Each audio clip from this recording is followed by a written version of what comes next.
friends. Today is January 31st, 2024, and this is a beautiful day today.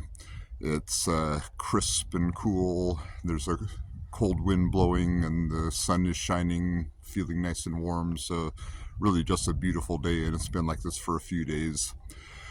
I want to tell you a story today about something an experience from my young adulthood that helped to shape my attitudes toward music and gave me a new perspective on things. This goes back to my second year of college. I was at University of Oregon, so this would have been 1979 to 1980. And I was in my first apartment with two roommates, Gary and Mark, and they were both saxophone players. They were also music majors. I was an organ major, and we just fell in together and found an apartment together that each had our own bedroom, and it was our first time kind of feeling like adults. And we dealt with rent payments and utility payments and dealing with cockroaches and all those things. So it was a great time in our life, and Gary and Mark were both a couple great guys, and we've stayed friends in the decades since then. But back then we were kind of young and naive and foolish, and so we learned a lot of lessons together and taught each other some lessons that stayed with us as we grew and matured. This night when I was in the apartment, Mark came home, and I need to set the scene that music school is a very competitive environment, and especially when you've got young 20-somethings who are just starting to think they're really it, and you can't help but have a feeling of competition. And there is some competition for scholarships and things like that, and everybody's trying to get good grades and give good recitals and all those kind of things. But along with that comes a lot of negativity, where I realized one day I was in the music building lounge and people were just talking down anybody who wasn't there, and I was part of that. I wasn't innocent. I was just as bad as everybody else. And then I left, and I realized that as soon as I left, they would be talking down me too. So that taught me a lesson right there. But on this day, I was back in the apartment, and Mark came home, and he'd been to a practice with his jazz group, which was a class in the music school, and jazz was kind of the thing back then in the late 70s, early 80s for music majors who wanted to have fun. And he said, "Hey, let me play you a recording of our practice today." And he put in a cassette and started to play, and I recognized right away that it was a Miles Davis song. And excuse my English, but I think it was from the Bitches Brew album. Somehow it just lacked something because Mark's group, they weren't professionals or anything, and I stated that, just asserting my superiority. I said, it just doesn't swing like the original, and it doesn't have the same soul that the original does. And we love that word soul. That was a big deal for us. And Mark looked confused and said, "Oh, really? Gosh.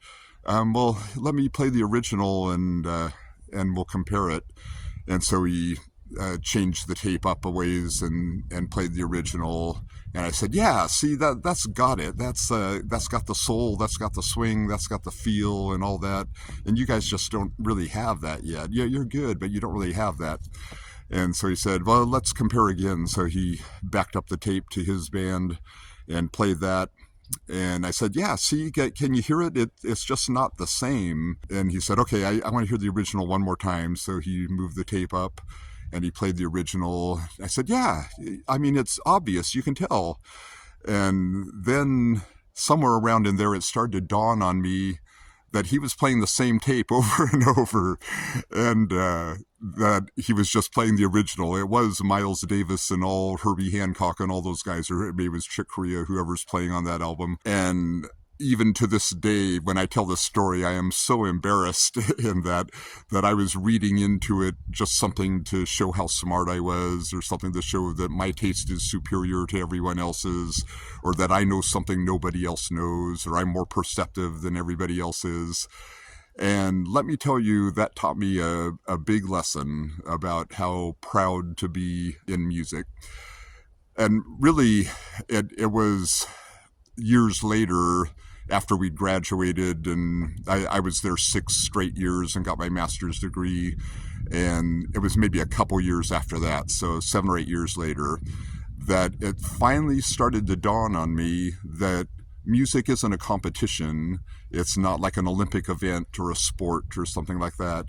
It's something, it's an art. It's meant to express something.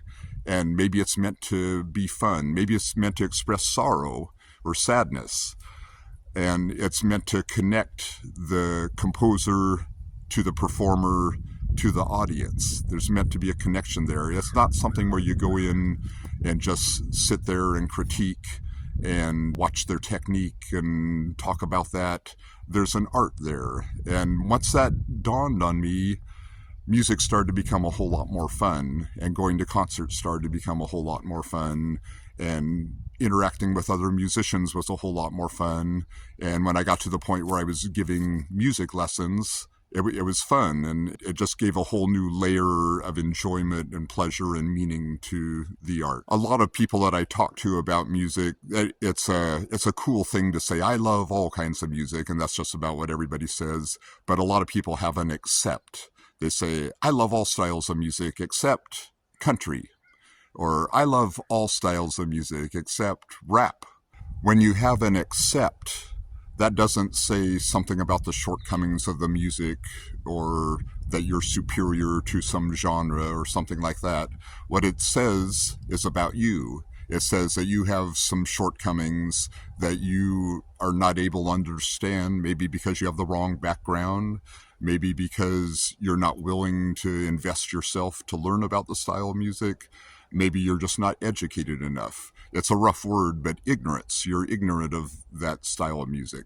So think about how much better your life would be, how much more enjoyment you could get out of the arts if you invested yourself in that and if you tried to learn. I was never, even through high school or anything, I was never a big heavy metal fan.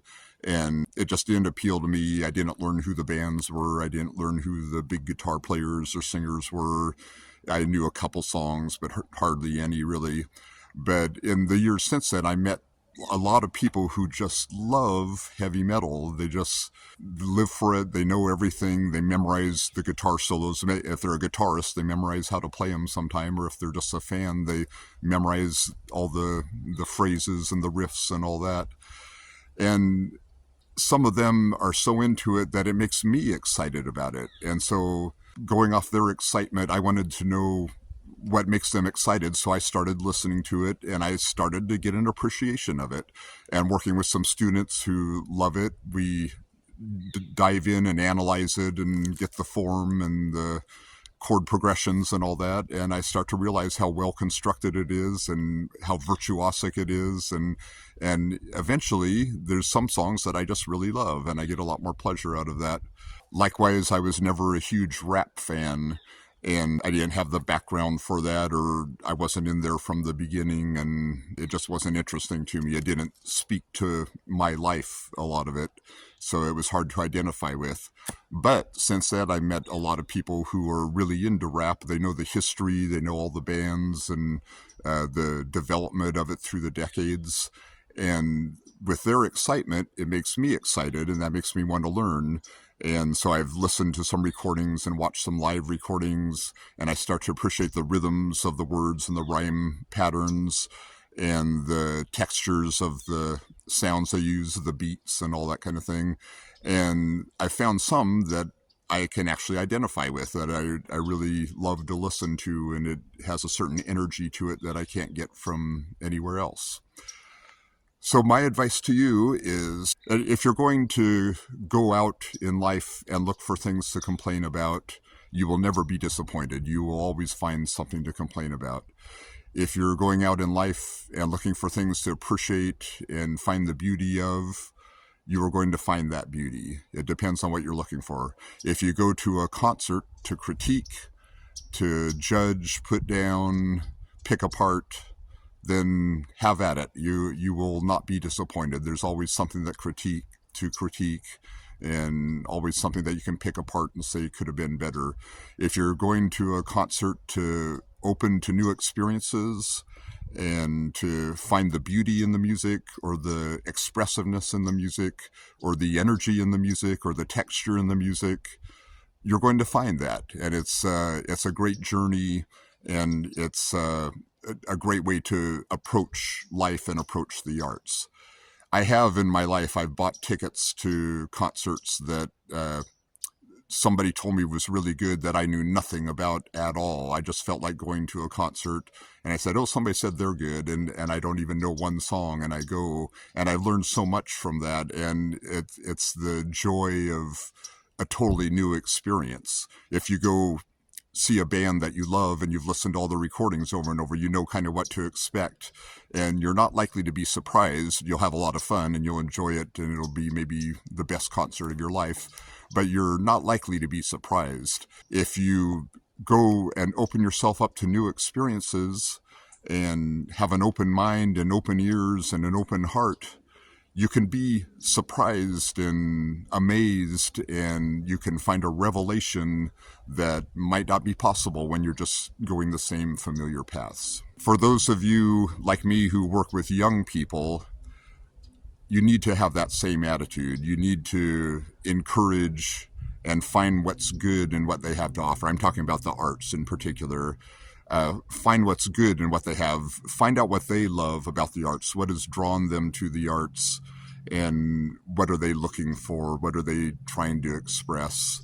And sometimes they can't put it into words, but if you work with them with that attitude, you can eventually kind of get a feeling for that and what speaks to them and what will keep them inspired for years to come, rather than just trying it out for a while and dropping it. If you are a teacher, that's an awesome responsibility, and you need to walk a fine line, because it is your job to critique a certain amount, but it's also your job to inspire. And if you go one way too far, one way or the other, too much inspiration and no critiquing just makes them maybe lazy and doesn't challenge them. Too much critiquing and not enough inspiration might make a student discouraged and feel like they're never going to get it right and just want to give up.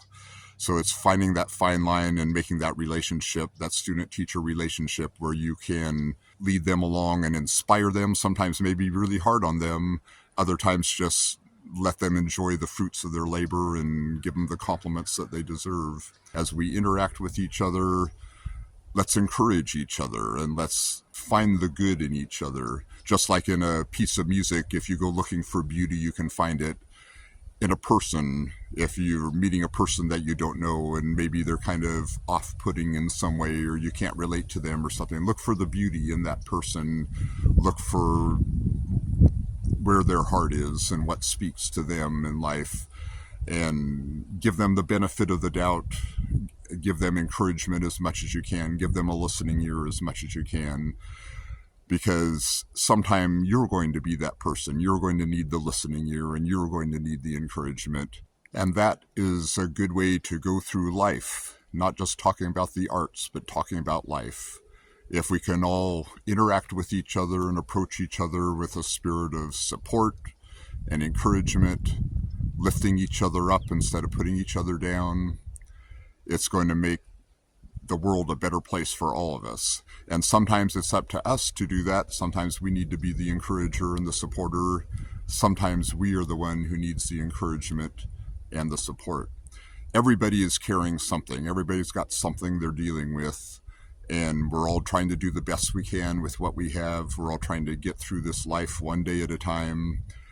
And that is so much easier if we recognize that we're all in this together, and we can all work together despite whatever differences. Even if I love opera and you can't stand opera, just try to see the world through my eyes once in a while. And you love polkas and I can't stand polkas, I'm going to try to see the world through your eyes once in a while. And we can do this. So until next time, hang in there and go to a concert. I will talk to you later. Goodbye.